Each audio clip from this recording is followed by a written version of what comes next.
사랑하는 형제 자매님들과 같이 인사를 나눌 터인데 공교회 형제 자매들도 큰 소리로 함께 인사 나누겠습니다. 하나님께 영광. 아멘. 이거 아멘 안 해도 괜찮아요. 기도하겠습니다. 아버지 정말 감사합니다. 전에 죄인이었습니다. 하나님의 영광에 들어갈 수가 없었습니다. 하나님께서 우리 주 예수님을 세상에 그리스도로 보내주셔서 죽은 자 가운데서 부활하셔서 우리를 거듭나게 하셨습니다.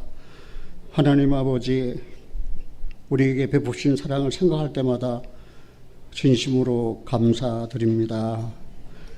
이렇게 살아서는 안 될 터인데 라고 자책하는 마음을 주셔서 상한 심령이 되게 하시고 깨닫게 하셔서 더욱 주님만 바라보고 주님만 의지하고 살게 하셨습니다. 하나님 아버지 감사합니다. 이제 노년에 이르러서도 하나님 나를 버리지 아니하시고 말씀을 계시해 주셔서 이 강단 사역을 여기까지 감당하게 하신 은혜를 생각할 때 아버지 하나님 눈물 나게 감사합니다. 오늘 요한복음을 열었습니다. 내게 계시해 주신 말씀을 잘 전할 수 있도록 하나님 내 마음 붙들어 주시고 또 친히 내 입을 열어 당신께서 말씀하시옵소서. 우리 주 예수 그리스도 이름으로 기도하옵나이다. 아멘. 나는 이 자리에 서기 전에 오늘 아침 매우 마음이 슬펐습니다. 우리 아내는 일찍 어머님을 여였습니다. 그리고 언니가 엄마처럼 길러주고 보살피고, 그런데 그 언니가 오늘 아침 돌아가셨다는 전보를 받고 눈물을 흘리면서 우는 모습을 보니까 마음이 너무 슬퍼요. 그런데 감사한 것은 하나님이 우리 처 언니의 마음을 열어 예수를 그리스도로 믿고 죄 사함으로 말미암는 구원함을 받아 그 이름이 생명冊에 기록된 사실을 확실하고 즐겁게 하나님을 섬기며 어느 소양의 때는 나도 간증을 해야 되겠다라고 나서서 간증하는 모습이 생생한데 에베소서를 1장부터 6장까지 다 암송하며 그렇게 말씀을 사모하고 사시다가 이제는 하나님께서 기다리시는 하늘나라로 소천하셨습니다. 기쁘고 감사하지만 육신이 있는지라 제 안에는 감당 못할 슬픔에 젖어 있는 것 같습니다. 여보, 울지마, 또 끝쳐. 주님이 공중에 재림하시면 우리보다 먼저 일어나 신령한 몸으로 변화돼요. 그 주님을 영접할 터이고 우리도 이 낮은 몸을 그리스도의 신령한 몸의 형체로 변화시켜 주셔서 우리가 휴거될 때에 그 언니를 우리는 만날 수 있어요. 왜요? 구원받았기 때문이에요. 거듭났기 때문이에요. 하나님의 사랑을 입었기 때문이에요. 그래서 슬퍼하지 말고 우리 이 땅에서의 삶을 힘차게 삽시다. 어제는 아파트 몇몇 친구들을 만나서 그냥 그분들은 그냥 마냥 즐거워서 그냥 어쩔 줄 모르는 모습을 보고 제 아내는 당신들은 이 땅에 속해 있고 세상에 속해서 세상에 있는 것으로 기뻐하고 즐거워하지만 나는 돌아갈 본향이 있는 행인과 나그네다. 그렇게 생각하니까 위로를 받았다라고 그렇게 간직한 말을 들었습니다. 사랑하는 형제 자매님들이요, 우리는 이 땅의 속한 자가 아니에요. 우리는 하나님께 속한 거룩한 자들이에요. 우리는 돌아갈 고향이 있어요. 그거는 하늘나라예요. 거기는 고통이 없어요. 눈물이 없어요. 죽음이 없어요. 만물을 새롭게 하실 때 의의가 거하는 거기에서 그 새하늘과 새 땅에서 우리는 영생을 누릴 수 있는 축복을 받았어요. 얼마나 감사한지 몰라요. 저는 여러분들에게 물어보고 싶습니다. 하나님께서 이스라엘을 왜 애굽에서 구원하셨습니까? 이스라엘을 구원하실 목적이 무엇입니까? 그걸 오늘 우리 교회에게, 우리 자신에게 적용시켜 봅시다. 사랑하는 여러분들은 죄사함으로 말미암는 구원을 받으셨죠? 죄사함 없는 구원은 구원이 아니에요. 내 병을 치유해 주셔서 내가 병 고침을 받았다, 그래서 구원받았다. 그러나 죄는 남아있잖아요. 죄를 차례대로 찾아다가 그 목전에 덮을터인데, 나는 하나님께 축복하셔서 돈을 많이 벌었다. 돈 많이 버는 게 그게 행복이 아니에요. 돈은 있다가 없어져 버려요. 돈이 우리 영혼 구원을 보장해 주지 않아요. 그게 구원이 아니에요. 그러면은 이스라엘을 애굽에서 구원하신 목적이 무엇인가? 이거 분명히 알고 가야 돼요. 이거는 일생을 통해서 우리 찾아보지는 않겠지만 출애굽기 19장에 보면은 하나님께서 모세에게 시내산에 나타나셔서 내 말을 잘 들어라. 잘 듣는다는 말은 순종까지 포함되는 거예요. 잘 들어라. 그리고 듣고 지키면 왜 조건이 붙어 있네요. 첫째, 너희는 내 소유가 된다. 너희는 내 소유다. 하나님의 소유예요. 죄가 있는 사람은 하나님의 소유가 아니에요. 마귀의 소유지. 그러니까 우리가 복음을 전하면 마귀가 가장 길길이 날뛰는 거예요. 왜요? 자기 소유를 뺏어가거든요. 그래서 하나님의 소유로 옮겨져 버리잖아요. 사망의 생명으로 옮겨져 버리잖아요. 그리고 구원하신 첫째 목적이 하나님의 소유를 삼기 위해서예요. 두 번째, 제사장 나라가 되게 하기 위해서예요. 제사장 나라. 하나님은 이스라엘로 말미암아 온 열방이 구원받을 길을 그렇게 마련해 놓으셨어요. 그런데 이스라엘 어떻게 했습니까? 제사장 나라 역할을 온전히 했습니까? 죄나 지고 살았지. 그래서 하나님이 그들을 흩어버린 거예요. 그러나 그들을 아주 버리신 거 아니에요. 그들을 긍휼히 여기셔서 다시 불러 모으시는 거예요. 지금 때가 바로 그때예요. 여러분, 이 우크라이나 전쟁, 그냥 인간이 일으킨 그런 전쟁을 생각하지 마세요.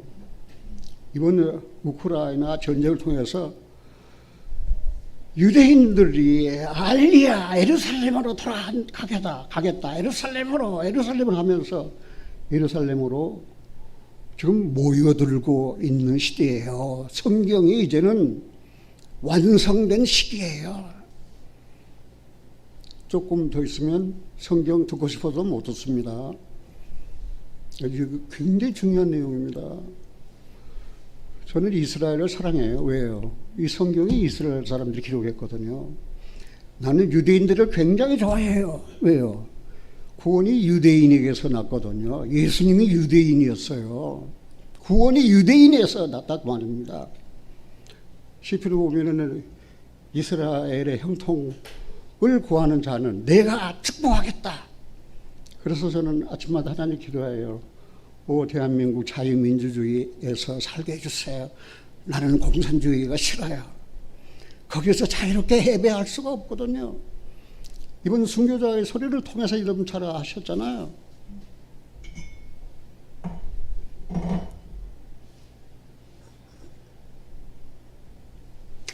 근데 100만 원이라고 하는 걸 10만 원으로 수정한다고 그랬는데 4개월은 10만이라고 그랬어요. 내가 폴리 목사 설교를 분명히 들었거든요. 10만이라고 그랬지. 지하교회가 10만 명이 있어요. 그들은 외화벌이로 보내잖아요. 그 자유에게 나와서 하나님 말씀을 접촉하고 복음을 들었어요. 가야 되겠다. 네, 나라로. 그래서 이북으로 오는 거예요. 그래서 복음을 전하다가 잡혀서 감옥 가고 처형되고 외국으로 유학을 갔어요. 그래서 자유진영에서 자유롭게 성경을 접하고 또 말씀을 들었거든요. 와, 이 엄청난 비밀을 내가 깨달았는데 내 나라에 있는 내 부모, 형제, 내 일가 친척은 이런 굿뉴스도 듣지 못하고 죽어가고 있구나. 가자. 죽으면 죽겠다. 그리고 이북으로 들어가는 거야 지금.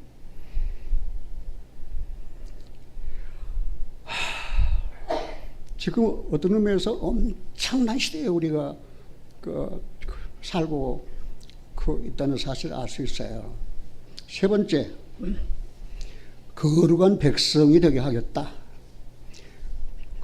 그러면 출애굽의 목적이 뭐예요? 첫째는 너희를 내 백성, 내 소유, 프리셔스 피플, 보배로운 내 백성을 삼겠다. 두 번째, 제사장 나라. 이스라엘을 통해서 온 열방이 하나님을 알고 하나님께 돌아와서 하나님을 섬기는 그런 은혜로운 그 계획을 섭리하셨어요. 그래서 이스라엘을 그렇게 애굽에서 구원해 내신 거예요. 자, 그걸 언제까지 기억하라고 그랬어요? 평생 기억하라고 그랬잖아요. 내 소유된 백성, 그리고 거룩한 제사장 나라, 그리고 거룩한 백성. 그러면은 우리는 왜 구원을 받았습니까? 우리가 구원받은 목적이 무엇입니까? 그냥 내가 죄사 안 받고 구원받아 지옥 안 가고 하늘나라 가기 위해서입니까? 그것뿐입니까? 구원받은 그리스도인들도 나를 구원하신 목적을 분명하게 깨닫고 그리스도인으로서 그 정체성을 확실하게 가져야 돼요. 어떤 의미에서 출애굽기 19장에 있는 내용과 똑같이 베드로전서 2장 9절에서도 첫째, 너희는 내가 택한 족속이다. 내가 택한 족속, 너는 내 백성이야, 내 소유다, 그 말입니다. 아까 우리 찬송했죠. 살아도 누구 위해 살아요? 살아도 주 위해 살고 죽어도 누구 위해 죽어요? 그리스도를 죽어요. 그러니까 사나 죽으나 나는 누구 거예요? 주님의 것이잖아요. 피로 값주고 나를 사셨다니까요. 피로 값주고 나를 사셨다니까요. 그러니까 내 소유, 나는 내가 내 몸의 주인이 아니에요. 내 몸의 주인은 주님이에요. 주님이 피로 값주고 사셨잖아요. 그러니까 택하신 족속이요. 두 번째는 왕같은 제사장이에요. 구원받은 사랑하는 형제자매님들의 여러분들은 왕같은 제사장입니다. 여러분들이 복음을 전하여 네 죄를 사하면은 그 사람 사함 받습니다. 여러분들이 구원받고도 입을 다물고 복음을 전하지 아니하면은, 복음을 듣지 못하면은 그 사람은 자기 죄로 죽습니다. 왜요? 왕같은 제사장 노릇하라니까. 제사장이 뭐하는 노릇입니까? 죄사함과 관련되잖아요. 그래서 구원받은 그리스도인은 같이 한번 봅시다. 나는 왕 같은 제사장이다. 이제 자부심을 가져도 돼요. 그렇게 주님이 만들어 주셨어요. 세 번째, 거룩한 나라. 이제 우리는 거룩한 나라예요. 이 세상이 거룩한 나라입니까? 거룩한 나라는 하나님이 지배하시는 거예요. 성령으로 거듭난 그리스도인은 심령 천국, 거룩한 나라가 이루어졌어요. 그래서 이 심령에 주님이 왕으로 군림하셔서 지배하시고 의로 통치하시는 거예요. 그런데 그런 주님의 그 공의, 내가 죄를 지면 주님의 공의를 짓밟는 거예요. 공의로운 하나님을 멸시하는 거예요. 내가 죄를 지으면 그냥 죄를 짓고 싶은 사람이 있어요? 죄 짓기 싫잖아요. 그러나 죄를 짓잖아요. 왜요? 우리는 본성이 죄인이기 때문에, 죄인으로 태어났기 때문이에요. 구원받았어도 역시 마찬가지예요. 죄성이 있어요. 이 자아가 있어요. 그래서 그것과 일생을 싸우는 거예요. 그러면 뭐 더 이상 그리스도의 아름다운 덕을 뭐 하게? 선전하기 위해서니까. 그리스도 아름다운 덕을 전하기 위해서. 그리스도 아름다운 덕이 뭐예요? 하늘 영광 버리셨어요. 자기를 낮추셨어요. 죽기까지. 어디에 죽기가? 십자가에 죽기까지. 그래서 인간의 모든 죄와 허물을 다 짊어지시고 골고다 십자가에서 달리셔서 못 박히시고 피를 흘리셔서 우리 죄를 다 사하셨어요. 스가랴서 3장 9절에 있는 말씀을 이루셔서 이 땅의 죄악을 하루에 제하리라. 오, 사랑하는 여러분들, 이 땅의 죄를 누가 하루에 제할 수 있습니까? 하나님만 하실 수 있는데 예수님을 보내셔서 그리스도를 통해서 이 땅의 죄악을 하루에 다 제해버렸어요. 그러면 난 이제 죄가 없네요. 요한일서는 뭐 죄 없다면 뭐라고 그랬어요?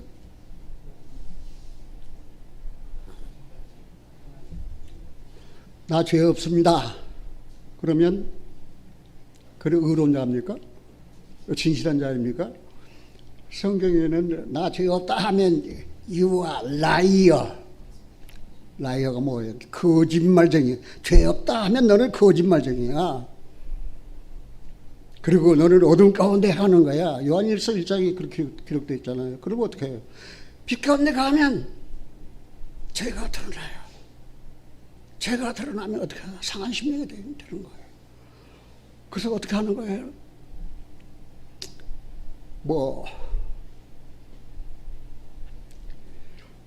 고백해야 되는 거예요. 같이 한번 봅시다. 오늘 내가 죄를 깨달았습니다. 그럼 어떻게 그 죄 없애랍니까? 이미 다 십자가에서 없앴는데 지금 내가 오늘 죄를 깨달았거든요. 그럼 어떻게 하랍니까? 그래서 숨기지 마세요. 정직하세요. 자백을 하세요. 우리가 우리 죄를 자백하면서는 미쁘시고 그러사 우리 죄를 사하시며 모든 불의에서 우리를 깨끗게 하신다고 그랬잖아요. 그럼 이 시간 내가 지은 죄를 깨닫고 하나님 앞에 자백을 했어요.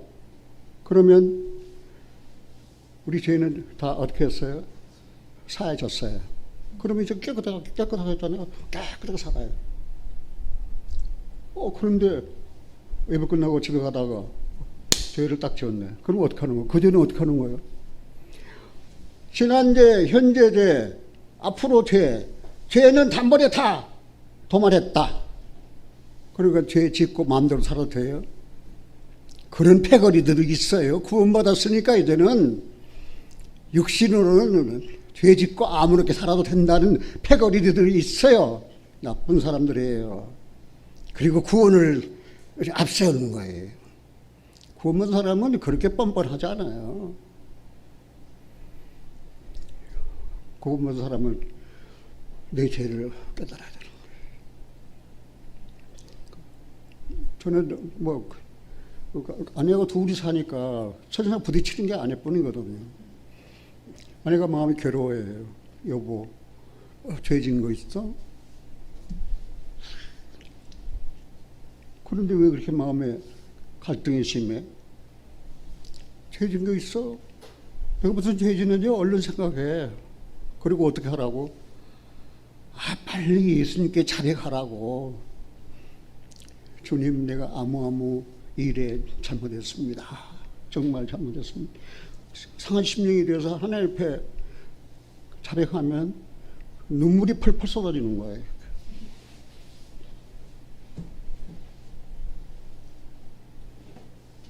그리고 부활하신 주님이 또 나타나셔서 그래, 내가 네 죄에 자백하는 걸 들었다.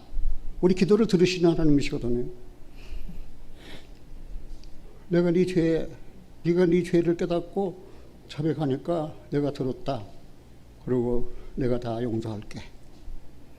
만일 우리가 죄를 지면 아버지 앞에서 의로운 대언자가 있다. 애들 목회에 있다.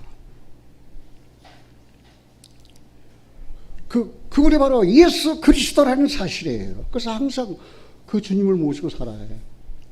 여러분들은 지난번에 제가 말씀드릴 때 평소에 잊지 말고 살아라는 성경 구절 하나를 대줬는데 기억하시는 분 어디입니까?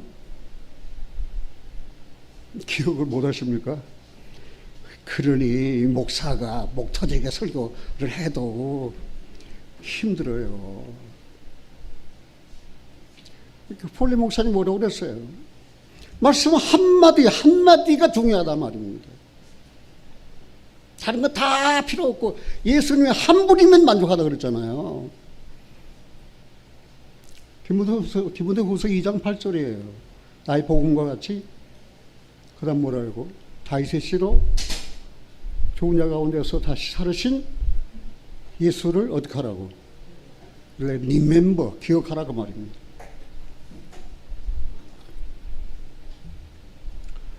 나는 죽을 때 딱 오 예수여, 내 기억이 다 사라져버려도 오 예수여, 오 예수여, 죽은 자 가운데서 부활하시니 오 예수여, 나의 그리스도여.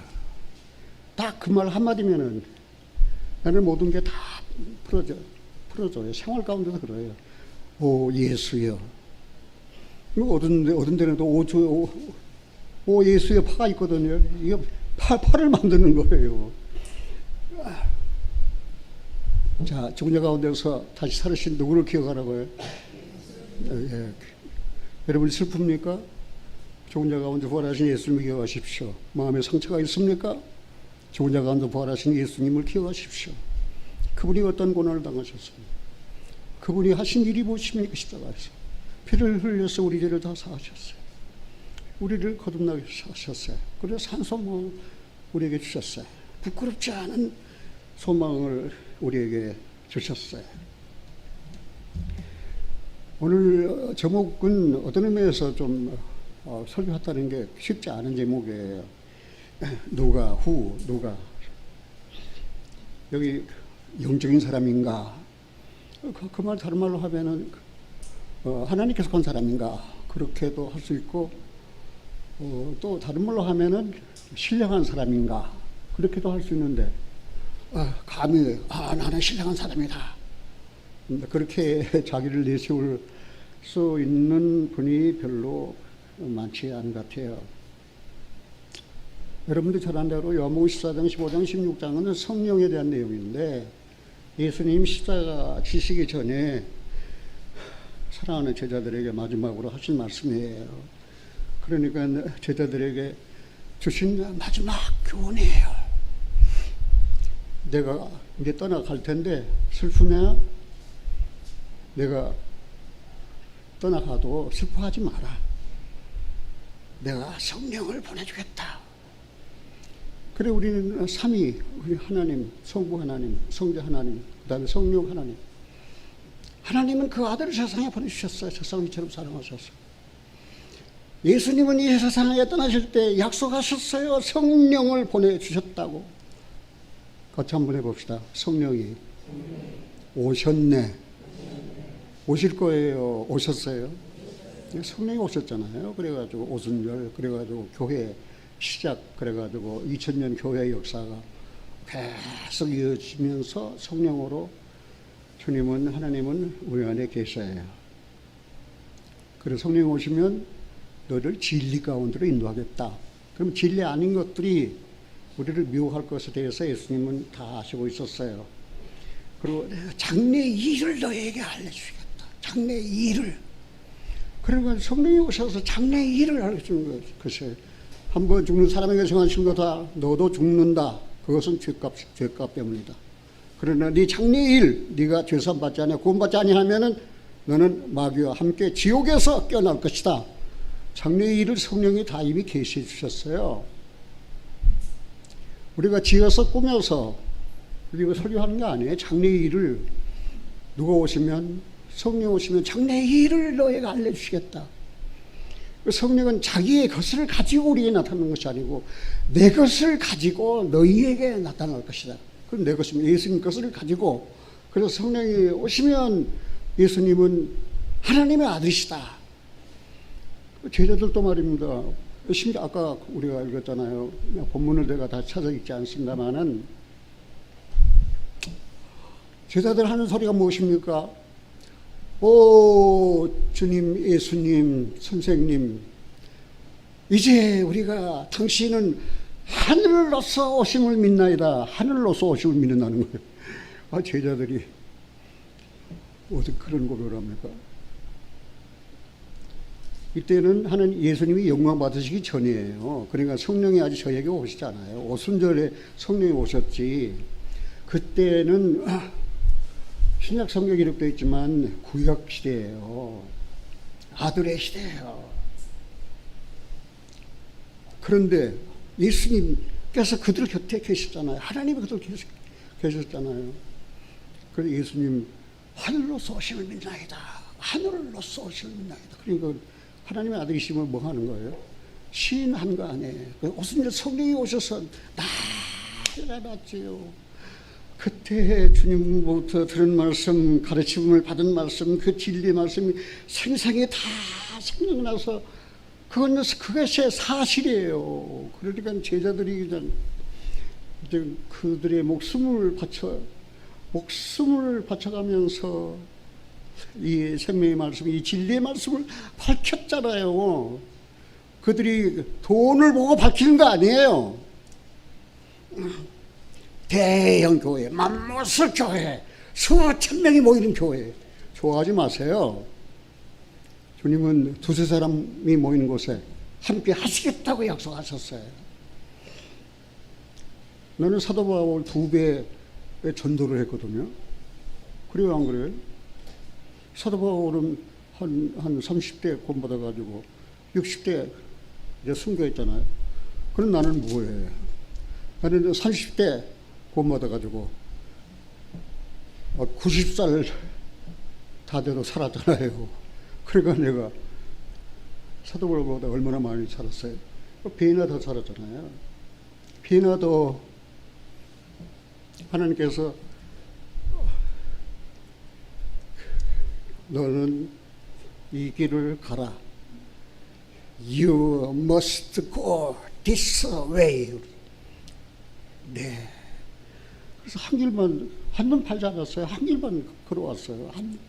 그냥 내가 가야 할 길을 여기까지 걸어왔거든요. 이제 어떤 날 하나님 내게 그러실 거예요. 네가 믿음의 선한 싸움을 잘 싸웠다. 너를 위하여 의의 멸관을 예비했다. 이제 그만 쉬어라. 그리고 내 앞에 오너라. 그럴 때가 사도 바울에게만 아니에요. 그러니까 사랑하는 형제님들이, 여러분들이 가야 할 길을 어떻게 해요? 여러분들이 가야 할 길을 가요. 여러분들은 하나님의 소유된 백성이에요. 보배로운 하나님의 백성이에요. 그리고 왕같은 제사장이에요. 그리고 거룩한 나라예요. 그래서 구원받은 그리스도인들에게는 한마디로 요약해서 거룩한 삶이 요구되는 거예요. 그 예수님이 말씀하셨어요. 아버지 것은 다 내 것이다. 아버지 것은 다 뭐라고 그랬어요? 아버지 것은 다 내 것. 내 것은 다 너희 것. 그거를 알려주신 분이 바로 누구예요? 성령이다 그 말. 성령이 오셔서 다 알려주신다 그 말입니다. 그러면은 성령을 통해서 다 알려주셨잖아요. 그래가지고 우리는 성령의 인도움 받는 그런 그리스도인으로 살잖아요. 그런데 예수님은 세상을 떠나면서 내가 너희와 함께 할 테니까 너희에는 환난이 없다. 그러면 얼마나 더 좋았겠어요. 내가 떠나간다. 너희에게는 환난이 있다. 분명히 말씀하셨어요. 환난이 있다. 영적 시련이 구원받은 그리스도인들에게도 환난이 있어요. 이스라엘은 7년 환난이지만 교회는 성도들은 구원받고 난 그 다음 날부터 이제는 환난이 시작되는 거예요. 왜? 우리가 세상에 속하지가 않았거든요. 하나님께 속한 자이니까 세상 것이 우리를 미워하고 핍박하고 죽이려 하고 말입니다. 저는 이번에 그 순교자의 소리를 통해서 책을 2권 구입했는데 하나가 공산주의와 마귀예요. 그걸 하룻밤에 다 읽었는데 그냥 가슴이 그냥 얼마나 막 떨어오는지 그냥 막 부들부들 떨었어요. 공산주의. 그들이 원래 예수 믿는 작자들이에요. 러시아 히랍 정교회가 들어갔어요. 와, 공산주의. 그들의 속에는 마귀가 들어가 버린 거예요. 마귀가 들어가 버렸어요. 그래서 그들이 하는 특징이 첫째 살인이에요. 그런 건 공산주의. 그냥 인간의 목숨을 나무 톡 치듯이 다 죽이가 뻔뻔해요. 하나도 양심의 가치가 없어요. 왜요? 마귀의 특성이 살인이라니까요. 그래서 두 번째가 뭐예요? 거짓말이에요. 거짓말로 썩여가지고 이욕해가지고 자기 군물 삼아가지고 자기가 지옥 갈 때 같이 데리고 가려고. 대한민국 정치인들, 사회주의자들 조심해요. 자기 자신도 몰라요. 마귀가 들어가가지고. 얼마나 저는 무서워서 떨었는지. 내가 성경을 알고 그리스도 안에 있었던 사실이 얼마나 고맙고 얼마나 복받은 인생인지 정말 그 눈물을 흘리면서 하나님 앞에 감사를 했어요. 그리고 환난이 있다고 말씀하신 것이 아니고 지금 내용은 요한복음 아까 16장 23절 15절 그 다음에 그 30절로 33절입니까? 그 본문에 대한 내용을 지금 요약해서 말씀드리는 거예요. 너희가 세상에서 환난을 당하나 담대하라. 같이 한번 봅시다. 내가 세상을 이겼노라. 이 세상 주관자가 누굽니까? 그 사탄이 마귀의 악의 영들 말입니다. 세상 주관자들 말입니다. 뭐 돈 벌어서 말입니다. 배 두드리고 말입니다. 호흡하다 누리고 말입니다. 얼마나 더러운 짓을 한 줄 아십니까? 그룹 섹스. 말만 들어도 너무 가증스럽고 더러워서 말입니다. 토해내고 싶은 말입니다. 그런 일을 지금 하고 있다는 사실입니다. 사랑하는 여러분들이요. 이런 데 생각하면은 저는 내 생명을 걸고 이야기합니다. 여러분들은 누구한테 속했습니까? 여러분은 영적인 사람입니까? 오늘 말씀 스스로 판단하세요. 여기 예수님이 마지막 세상을 떠나시면서 주고 간 말씀이 뭐예요? 내가 평안을 너에게 주노니 곧 나의 평안을 너에게 주노라. 내가 주는 평안은 세상에 주는 것 같지 않다 그 말입니다. 어떤 시련, 어떤 고통, 어떤 눈물의 골짜기, 어떤 가난, 어떤 배고픔, 어떤 핍박, 그래도 내 마음속에 도도히 오 주님 내 마음에 오시옵소서. 그건 주님 내 마음에 오시옵소서. 그래서 내 마음에 임재하셨잖아요. 내 죄 다 사하시고 그리고 나를 지키시고 보호하시고 인도하신 하나님. 너희는 여호와께서 하나님 됨을 알라. 그는 우리를 지으신 자, 우리는 그의 백성이다. 우리는 그의 소유다. 그의 기르시는 양이다. 그렇게 아주 똑 부러지게 말합니다. 주님을 마음에 모신 사람은 기쁨으로 노래하면서 하나님 앞에 나가는 거예요. 이 종교입니까? 종교가 아니에요. 여기 믿음이에요. 우리가 누가 영에 속한 사람인지 아닌지를 평가하기란 쉽지가 않아요. 이거 굉장히 어려운 문제예요. 그런데 쉽게 여기서 어느 편에 더 가까우냐, 그것은 스스로 알 수 있잖아요. 나는 세상 편에 더 가까우냐, 하나님 편에 더 가까우냐, 그것은 자기가 자기를 계산할 수 있잖아요. 한번 스스로 계산해 보세요. 여러분들은 하나님 편에 더 가깝습니까? 세상 편에 더 가깝습니까? 네. 그런데 내가 판단하는 거 아니에요. 자기가 판단하는 거예요. 나는 구원받은 하나님의 백성인데 나는 세상 편에 더 가깝구나. 세상의 정과 욕심, 그리고 또 시기, 불평, 원망, 탐심, 탐욕, 그런 것도 다 뭐예요? 마귀가 주는 거고, 그런데 세상에 더 가까운 거예요. 그런데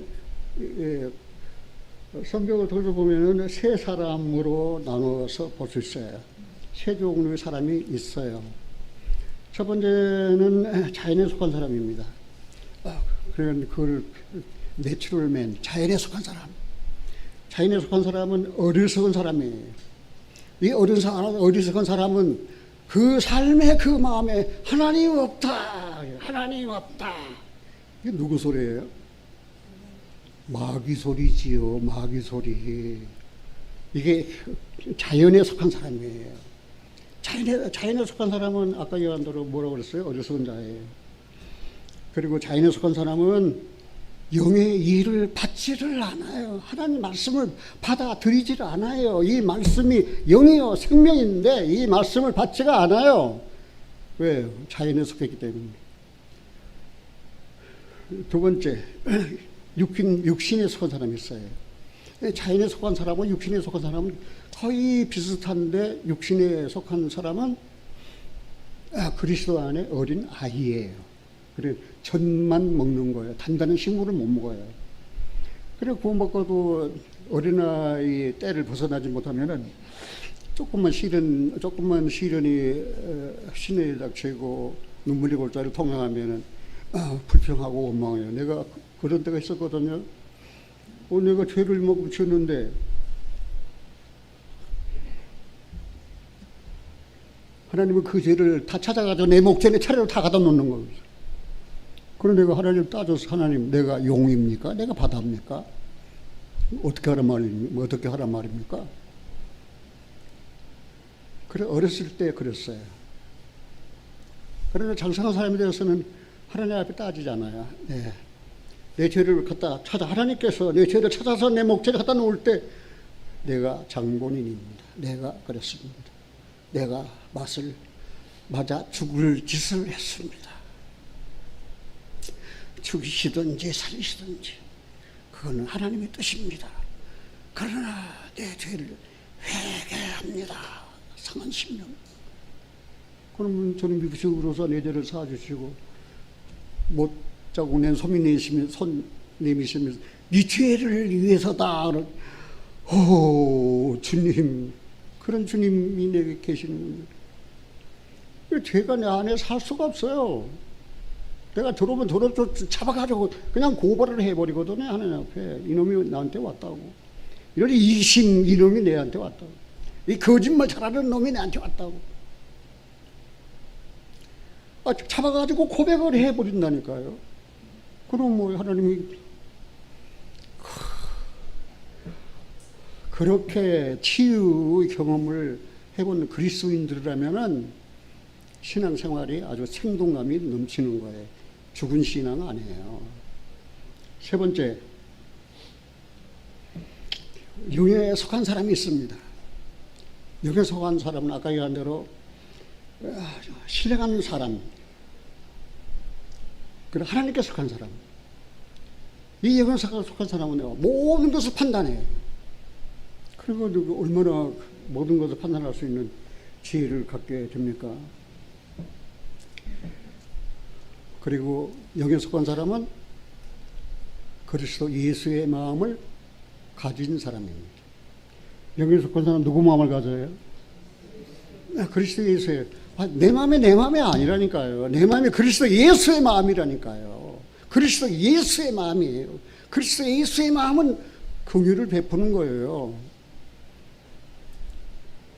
긍휼을 베푼다니까요. 내가 은혜 받았으니까 은혜를 나눠주고, 내가 사랑받았으니까 사랑을 나눠주고 사는 거예요. 긍휼을 베푸는 거예요. 영에 속한 사람. 그리고 여기서 이제 판가름 날 거예요. 내가 자연인인가, 아니면 내가 육신에 속한 사람인가. 고린도서 3장은 육에 속한 사람과 육신에 속한 사람하고 구분되어 있어요. 그 육신에 속한 사람. 세 번째는 내가 영에 속한 사람인가. 그 영에 속한 사람은 한마디로 어떻게 알 수 있어요? 내가 누구 마음을 가졌어요? 그럼요. 그리스도 예수의 마음을 가졌다니까요.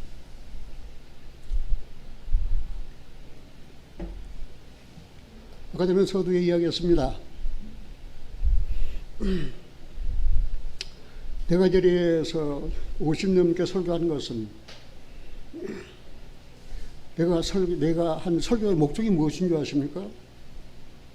내가 한 설교의 목적은 딱 세 사람에게 나누어서 해당돼요. 여기 오늘 참석하신 여러분들이 다 똑같은 마음을 소유하지 않았어요. 그래서 내가 설교한 목적은 그 세 사람에 대해서인데, 첫째는 감사하는 사람, 감사의 마음이 있는 사람. 감사 마음이 있는 사람 누구예요? 그 사람은 영에 속한 사람이에요. 하나님, 내 죄 사해 주셔서 감사합니다. 하나님, 내가 눈물의 골짜기를 통행할 때 주님이 손님이셔서 나를 붙잡아 주셔서 감사합니다. 감사하는 사람. 그 사람은 영에 속한 사람이에요. 그 사람의 영적 성장을 위해서, 그리스도 예수의 장상한 분량의 충만한 데까지 자라게 하기 위해서 제가 설교하는 거예요. 근데 미안합니다만은 내 설교를 너무 오랫동안 했기 때문에 그 어린아이 설교를 잘 못해요. 왜? 설교의 수준이 누구 수준?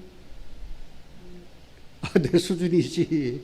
그러니까 밑으로 내려가서 설교하려니까 잘 안 돼가지고, 그러니까 영에 속한 사람 아닌, 그러니까 감사하는 그런 신앙의 소유자가 아닌 사람들은 듣기가 힘들어요. 그러면 아니 목사님 빨리 좀 내려와요. 듣기 싫으니까 그만 떠들고. 그럼 어떻게 해요? 내가 설교하는 목적이 세 사람에 대해서 됐었는데, 두 번째는 타락한 사람. 구원을 받았다. 타락했다. 타락이 뭐예요? 새로운 피조물로 전진하지 못하고 타락, 뒤로 물러가지고 세상에 빠져가지고 말입니다. 예배당에 잘 안 나와요. 예배당에 안 와요. 그럼 물어보면 구원 받았다는 거예요. 뻔뻔하게.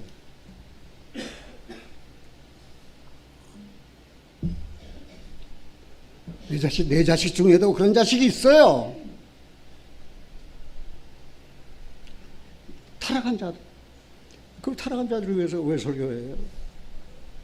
그들을 책망하고 그들을 꾸짖기 위해서 내가 설교하는 거예요. 오늘 주일학교 설교에 그랬어요. 처사를 참아 못하는 자는 자식을 미워하는 자라고. 자식을 사랑하는 자를 근실히 징계한다고. 근데 나는 처사를 참아 못했거든요. 그래서 내 자식들에게 내가 회초리를 더 때릴 걸, 내가 회초리를 더 들 걸, 내가 회초리를 더 들 걸. 나는 50평생 전도인의 생활로 계속 떠돌아다녔거든요. 그래서 어떤 집 들어가면 아내가 여보 이거 우리 딸이 뭐 어쩌고 하면 아내가 고자질을 한 것 같아서 그 말 듣고 내가 자식을 불러다가 초다를 못 할 수가 없잖아. 내 눈으로 목격을 못했기 때문에. 그래서 나는 내 자식들에게 굉장히 미안해요. 내가 학교 갔다 오면은 숙제장도 검토하고 영어 단어를 얼마나 암기했는가 내가 살펴주기도 하고 했어야 했는데 나는 그런 일을 거의 다 못하고 살았어요. 내가 다시 태어나면은 전도자로 살고 싶지가 않아요. 착실한 한 여자의 남편, 착실한 아이들의 아버지로, 가정적인 그런 아버지로 살고 싶어요. 왜요? 전도한답시고 말입니다. 가정을 거의 버렸거든요. 그런데 우리 자식들은 그래도 잘 자라줬어요. 또 내 이야기에서 미안합니다. 어떤 지식이나 어떤 종교 행위로도 육에 속한 사람이 영에 속한 사람이 될 수가 없어요. 어떤 종교적인 행위로도. 뭐 그 대형 교회에서는 말입니다. 종교적인 행위 대단히 강하고 11조 안 내면 저주받는다고 그렇게 설교하는 목사도 있어요. 11조 안 내면 저주받아요? 하나님 내가 11조 낼 돈이 없어요. 지금 먹고 아침 먹었지만 저녁에는 못 먹을지도 몰라요. 근데 어떻게 11조를 내요? 11조 먹는 게 저주가 아니라니까요. 그래서 어떤 지식이나 종교 행위로도 육에 속한 사람이 영에 속한 사람이 되는 것은 가능하다, 불가능하다? 불가능하다. 그러면 거듭나야 됩니다. 육에 속한 사람은 하나님께 속한 사람이 되려면 하나님께로 태어나야 됩니다. 출생이 있어야 됩니다. 그래서 고린도서 좀 시간이 걸려서 혹시 그냥 지나가더라도 꼭 메모했다가 이 말씀들 내가 오늘 여러분들에게 전할 말씀은 한 29절 돼요. 그 말씀들을 노트에다가 필기했다가 집에 가서 꼭 찾아보시기 바랍니다. 고린도서 2장 12절에 우리가 세상의 영을 받지 아니하고 오직 하나님께로부터 온영을 받았으니 이는 우리로 하여금 하나님께서 우리에게 은혜를 주신 것들을 알게 하려 하십니다. 세상 영 안 받았어. 마귀 영 안 받았어요. 하나님께로부터 온영을 받았어요. 성령을 받았어요. 그게 무엇입니까? 하나님께서 은혜로 주신 것을 알게 하기 위해서. 그래서 이 말씀이 영이요 생명이에요. 이 말씀을 들고 읽어보면 하나님께서 은혜로 주신 것을 알 수가 있어요. 그러면 무엇을 말하느냐? 말씀이 가까워 심히 가까워서 네 입이 있으면 네 마음이 있다 했으니 곧 우리가 전파하는 믿음의 말씀이라. 하나님께서 그 아들을 세상에 구주로 보내셨어요. 십자가에 죽으셨어요. 죽은 자 가운데서 부활하셨어요. 그리고 우리의 모든 죄를 다 사하셨어요. 같이 한번 봅시다. 사람이 마음으로 믿어 의에 이르고 입으로 시인하여 구원에 이르느니라. 믿는 방법을 이야기했잖아요. 어떻게 믿으라고요? 마음으로 믿으라니까요. 마음으로. 그 얼마나 쉬워요. 간단하지 단순히. 마음만 열면 되잖아요. 하나님 내가 오랫동안 말씀 들었는데 내가 깨닫고 보니까 지금까지 말씀을 안 열었네요. 내가 굳은 마음으로 내 마음 닫아놓고 있었네요. 그러니까 주님이 내 구주로 나를 구원한 구세주로 들어오실 수가 없잖아요. 나를 불쌍히 여겨주세요. 이제 마음문 엽니다. 마음문 엽니다. 사람이 마음으로 믿어 의에 이르고 입으로 시인하여 어떻게 해요? 구원에 이르느니라. 하나님 앞에 여러분들 내가 한번 시인시키게 해볼까요? 구원 받았습니까? 하나 구원 못 받았습니까? 뭐 이것도 아니고 저것도 아니고 구원 받았습니까? 구원 못 받았습니까? 마음으로 믿는다니까요. 입으로 시인하면 구원에 이른다니까요. 입으로 시인해 보세요. 예수님 내 구주라고. 그래서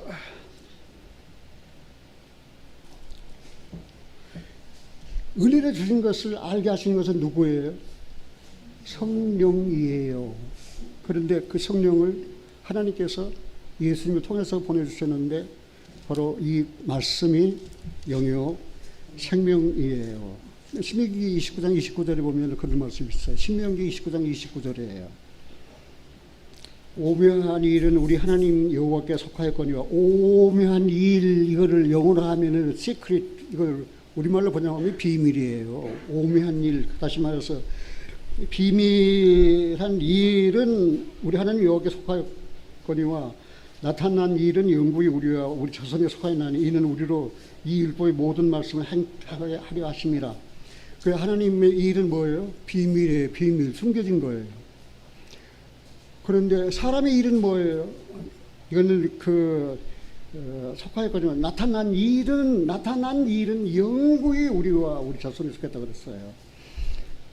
참 구약 시대에 예수님은 하나님의 비밀입니까? 비밀 아닙니까? 하나님 비밀이잖아요. 그래서 선지자를 통해 나타나 주셨잖아요. 처녀가 잉태한다. 그래서 베들레헴의 에브라다에 태어날 거다. 그가 찔림이 우리 허물로 인함이다. 근데 신약에 딱 일어나서 아브라함과 다윗의 자손 예수 그리스도의 세계라 아들 낳은 이름을 예수라 하라. 이는 그가 자기 백성을 저지해서 뭐예요? 구원할 자이십니다. 이제 나타나서 안 나타났어요? 그래도 성경을 못 깨닫고 못 믿는다면 나는 어떻게 합니까? 오묘한 일, 하나님의 일, 감춰진 일 이제는 나타내 주셨어요. 그 아들을 보내서 십자가를 통해서 다 나타내 주셨어요. 지난번에 한국 운동하는 사람 새벽기도 와서 목사님에게 뭘 배웠습니까? 배운 거 없어요. 그냥 가서 그냥 갔다 온 것 뿐이에요. 그렇게 예배당 다녀서 되겠습니까? 제가 하나 물어볼게요. 예수님 누구십니까? 나는 그 땅은 몰라요. 참 너무나 기가 막혀요. 그래서 내가 딱 그래서 큰 소리를 쳤어요. 그래도 예배당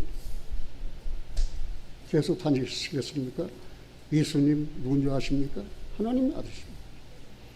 당신을 사랑하셔서 당신의 죄를 없이 하려고 세상에 보내셨습니다. 하신 일을 믿는 것입니다. 하신 일이 무엇입니까? 십자가에 못 박혀 피를 흘려 우리 죄를 다 사해 주시는 것입니다. 그 은혜를 믿으면 구원받습니다.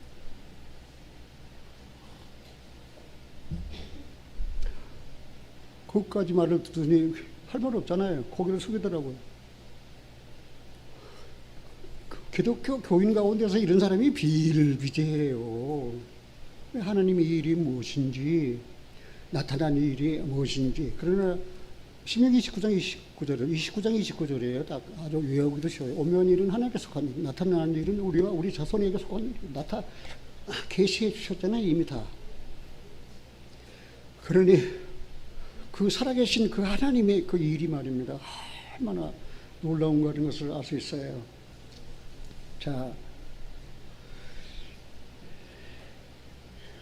시간이 많이 갔습니다만 조금만 더 할게요. 인간의 사람이라면은 양면적인 입장이 있어요. 양면적인 입장. 인간이라면은 이것인가 이것인가. 그 양면적 입장이 하나는 정죄, 하나는 칭의예요. 나는 정죄된 사람인가 아니면 나는 칭의된 사람인가. 이거 굉장히 중요하잖아요. 사람은 아담 안에서 죄인으로 태어나 모두 다 정죄되었습니다. 그 의로운 인생이 하나님 앞에는 하나도 없습니다. 시편 143편에. 그래서 무릇 율법의 행위에 속한 자들은 저주 아래 있나니 기록된 바 누구든 율법책에 기록된 대로 옹고한 일을 행하지 않은 자는 저주 아래 있는 자라 했습니다. 그리고 이제 그러면 사람이 그런 정죄된 상태에서 어떻게 해방될 수가 있는가? 그거는 다시 말해서 죄인이 의롭다함을 받는 과정이에요. 이거는 사법적인 절차가 아니고 행정적인 절차예요. 하나님이 그렇게 여기시고 간주하시는 거예요. 여기 도마서 1장 5절 6절을 보면은 그로 말미암아 우리가 은혜와 사도의 직분을 받아 그 이름을 위하여 모든 이방인 중에 믿어 순종케 하나니 너도 그들 중에 있어 예수 그리스도의 것으로 부르심을 입은 자니라. 그로 말미암아 예수로 말미암아 은혜와 사도의 직분을 받았다 그랬어요. 사랑하신 여러분들이요, 우리에게 은혜를 전한 생명의 말씀, 구원의 복음을 전하는 사도 바울도 은혜를 받았어요. 누구로 말미암아? 그로 말미암아 그리스도로 말미암아 사도의 직분을 받았어요.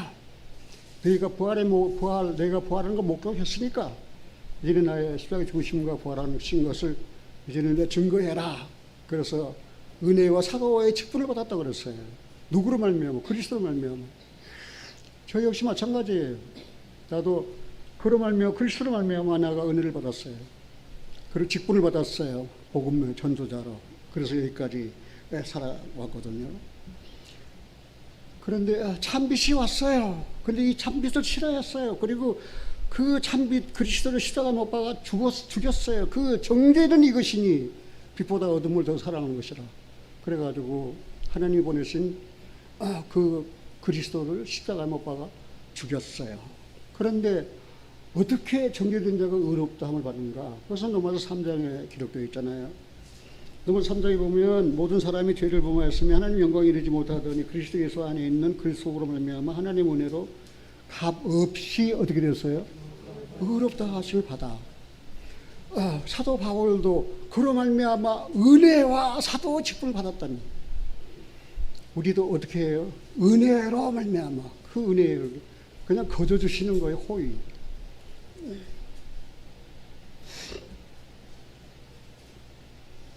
그럼 구원받은 사람에게는 이제는 육에 속한 사람은 아니에요.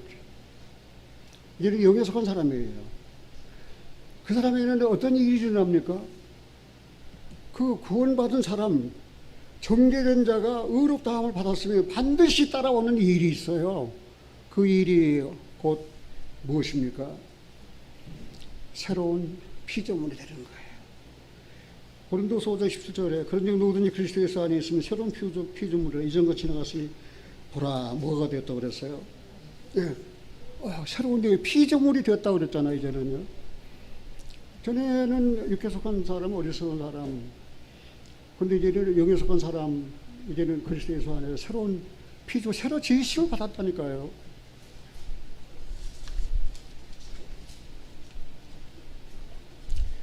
자,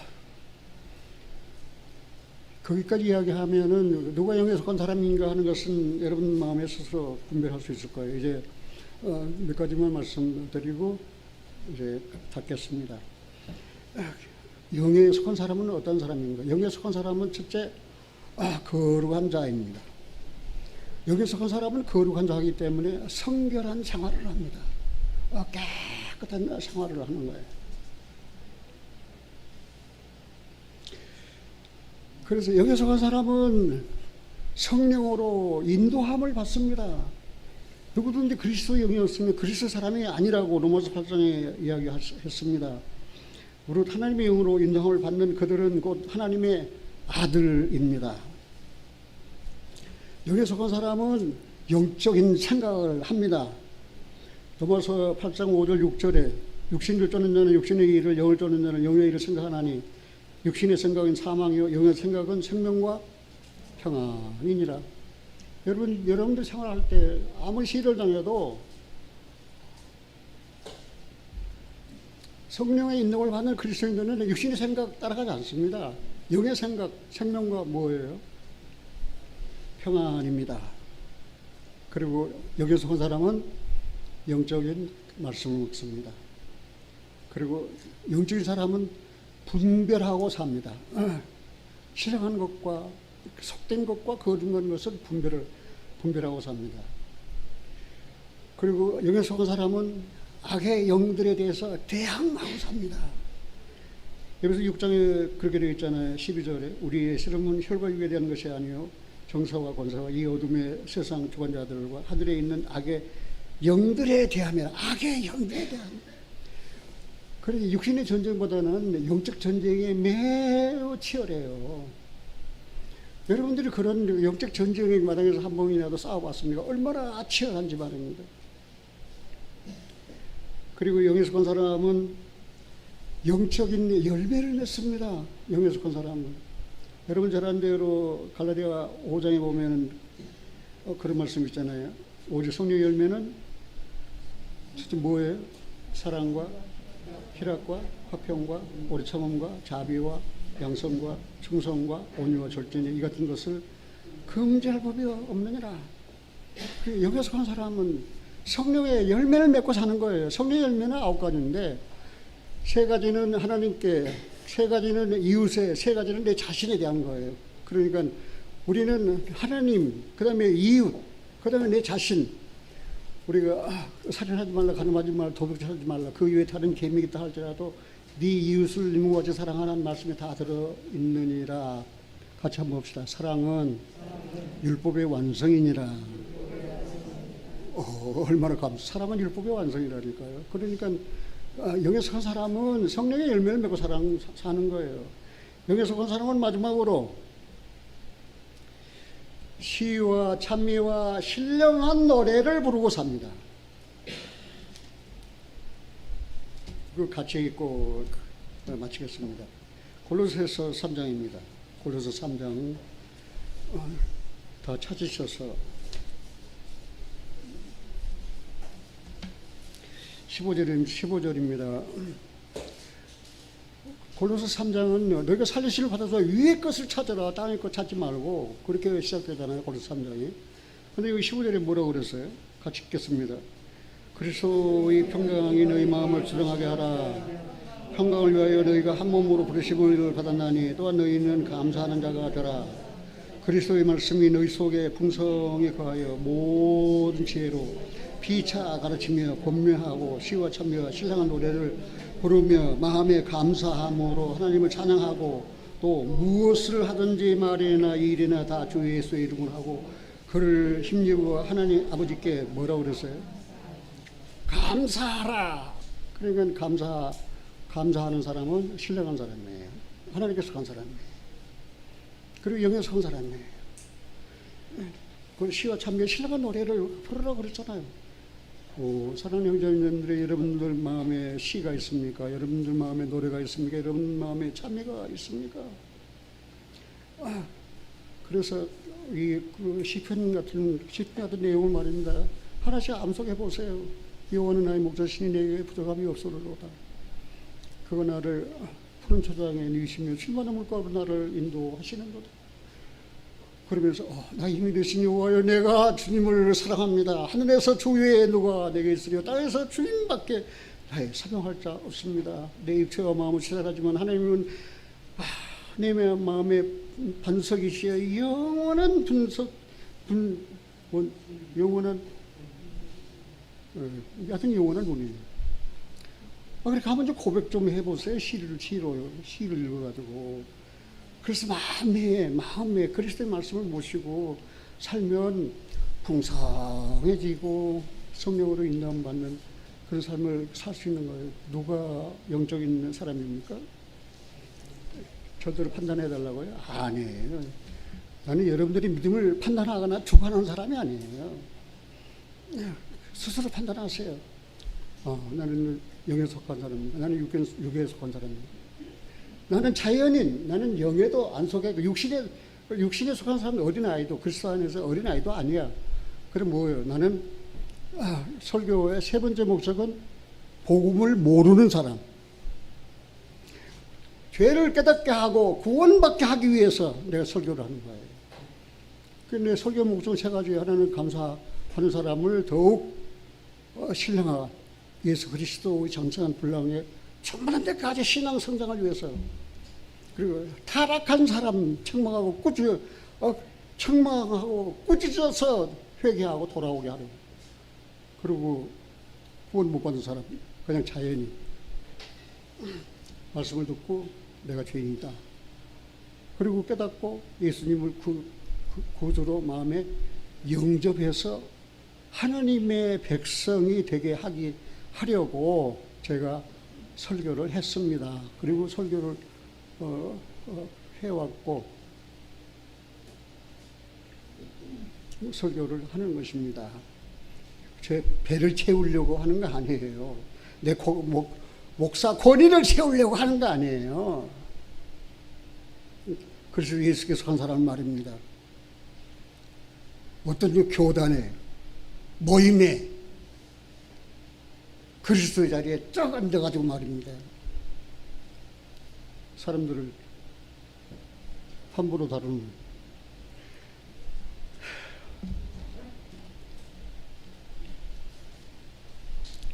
사랑하는 형제자매님들, 아무쪼록 여러분들이 다 영에 속한 사람, 그리고 그리스도의 마음을 소유하는, 그리고 신령한 자로, 그렇게 거룩하게 성결한 생활로 하나님께 영광을 돌리시기 바랍니다. 찬송하였습니다. 342장입니다. 너 시험을 당해 죄지지 말고 너 용기를 다해 곧 물리치라. 너 시험을 이겨 새 힘을 얻고 주 예수를 믿어 늘 승리하라. 342장입니다.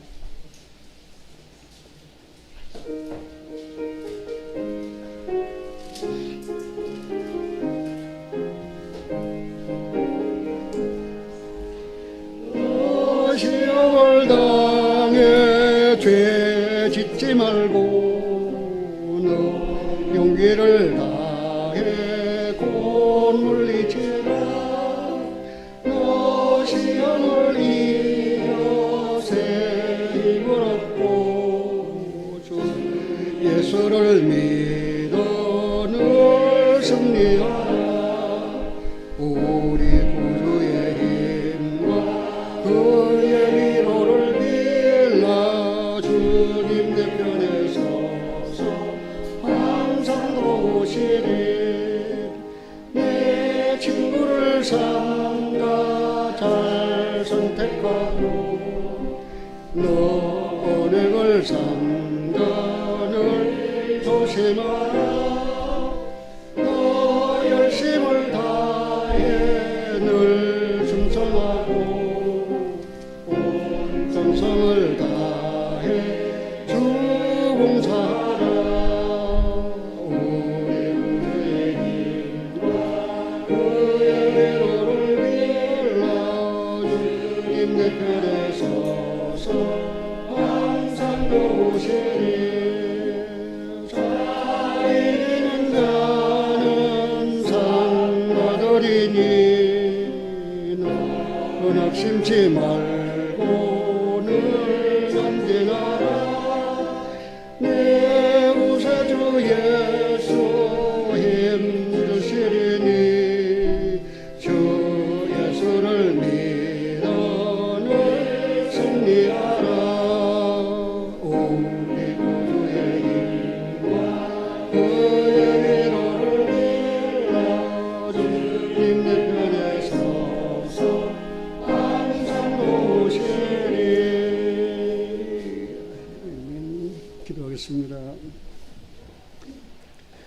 너 시험을 당할 때 낙심하지 말고 주님께 가까이 나와 늘 빌고 주님을 간구하고 죽은 자 가운데서 부활하신 그리스도를 바라보고 새 힘을 얻어 승리하라고 우리에게 권면해 주신 찬송을 함께 불렀습니다.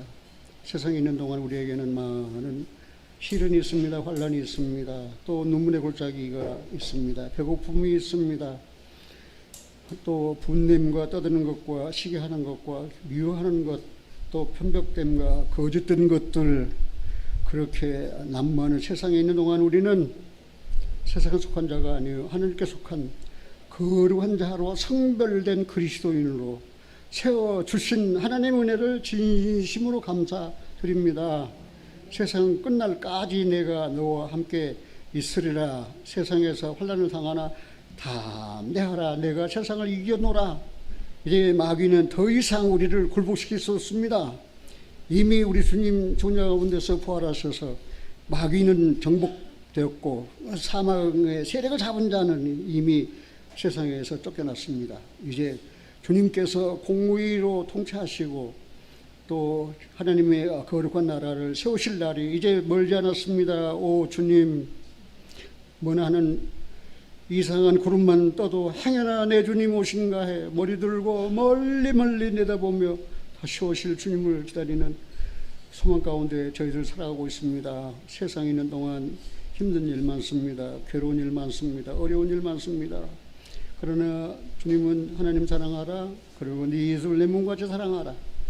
네 이웃을 네 몸같이 사랑하면 그 다음에 율법의 모든 계명을 다 완성, 사랑은 율법의 완성이라 하신 대로 이제 이웃을 돌아보며 죽은 영혼들, 죄와 몰라 죽은 영혼들, 하나님 앞에 나갈 수 없는 죄인은 하나님 앞에 나갈 수 없지 않습니까? 그래서 우리들은 전도해서 죄 깨닫고 죄사함 받아 예수님을 믿음으로 구원받고 의로운 자가 되어 이제는 하나님께 속한 거룩한 자로 당당하게 하나님 앞에 나아가는 일에 저희들 일심으로 협력하여 전도하고 돕고 있습니다. 하나님, 이 한결마을 16교회는 그런 일로 하나님께서 세우셨습니다. 하나님께서 정말 보잘것없는 우리들이었지만 수십 년 동안 함께 하신 은혜를 진심으로 감사드립니다. 하나님, 그러나 신령과 진정으로 예배드리지 못하고 타락하여 세상으로 나간 형제 자매들, 육신에 속한 사람들 어찌하오리까? 하나님 어찌하오리까? 어떻게 하면 그들을 돌아오게 할 수 있겠습니까? 교회에서는 여러 가지 일을 국내하며 또 같이 협력하며 돌아오라고 그렇게 기도하며 기다리고 있는데 속도 모르고 그저 세상이 좋다고, 세상 종말이 이제는 끝날 날이 다 되었는데 아직도 정신을 차리지 못하고 예수께서 내 구주심을 받아들이지 못한 영혼들이 우리 일가 친척 가운데 더 많이 있음을 생각할 때 하나님, 마음이 아픕니다. 눈물이 납니다. 어떻게 해야 되겠습니까? 하나님, 이 마지막 때에 이 작은 교회, 그리고 고흥에 있는 그 작은 교회, 하나님 버리지 마시옵소서. 함께 하셔서 이제 성령의 역사로 말미암아 교회가 그리스도 안에서 든든히 세워지고 형제자매들이 서로 존경하고 우애하고 사랑이 넘치는 희생적인 봉사로 주님의 몸을 세워가게 하여 주시옵소서. 오늘 감사해서 하나님께 드린 손길들이 있습니다. 그 물질 하나님께서 받으시고 또 축복하셔서 그 물질이 사용되는 곳마다 하나님의 영광이 나타나게 하여 주시옵소서. 하나님, 이 교회를 이끌어가는 우리 정 목사님 위하여 기도합니다. 하나님, 내가 가야 할 길을 정 목사님이 갑니다. 하나님 도와주세요. 실망하지 않게 도와주세요. 피곤하지 않게 도와주세요. 그래서 이 교회를 신령한 반석이신 그리스도 위에 굳게 세워가는 일에 사랑의 수고를 다할 수 있도록 하나님 도와주시고 또 그 가정을 하나님께서 지켜주시옵기를 하나님 진심으로 원합니다. 그동안 내가 섬겨왔던 이 한길마을 침례교회, 오 하나님 이렇게 지켜주셔서 감사합니다. 시편 기자가 고백했던 대로 저도 고백합니다. 나의 힘이 되신 여호와여, 내가 주를 사랑합니다. 주님은 나의 반석이시오 요새이시오 나의 피난처시오 나를 건지시는 자시오 나의 구원의 뿌리시오 나의 능력이시오 나의 피할 바위이십니다. 그 하나님 주님을 의지하고 살게 하신 은혜를 생각할 때 감사드립니다. 우리 주 예수 그리스도 이름으로 기도하옵나이다. 아멘.